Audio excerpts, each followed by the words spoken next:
В зале спорткомплекса «Юбилейный» сегодня настоящий спортивный праздник. Каждый юный боксер выкладывается на максимум, и это даже не соревновательный день. В Ровеньки с мастер-классом приехал олимпийский призер Владимир Никитин. Занятия проводят индивидуальные и групповые. Каждого настраивает на победу. Главное, чтобы была цель, потому что я много раз и говорил, что я когда с детства начинал заниматься, у меня поставлена была цель максимальная. Многие смеялись на это, но я всегда верил в себя, шел и получил олимпийскую медаль. Также и ребятам скажу, чтобы ставили цель, показывали характер, и все будет. Владимир больше 25 лет занимается боксом, начал еще в 1 классе. В руках сейчас держит пост чемпиона, который выиграл в этом августе, завершая свою карьеру. Равняться на чемпиона готовы и ровеньковские спортсмены. Теперь у них еще больше шансов на успех. Коми активно помогает развивать спорт в подшефном городе. У нас идет возрождение спорта. Это первые шаги, которые сделаны у нас совместно с Республикой Коми.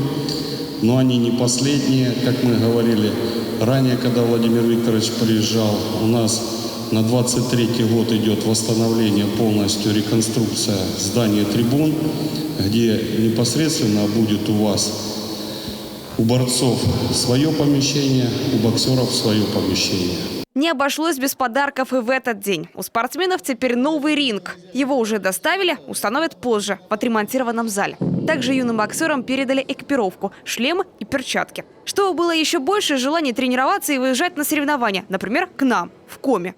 У нас есть предложение, чтобы ваши боксеры приезжали к нам на турниры в Республику Коми, так как это сделали, допустим, самбисты ваши. У нас проходил Кубок Арктики, приехала команда от города Ровеньки, Луганская Народная Республика. Соответственно, мы с Владимиром хотим также закрепить это и в боксе.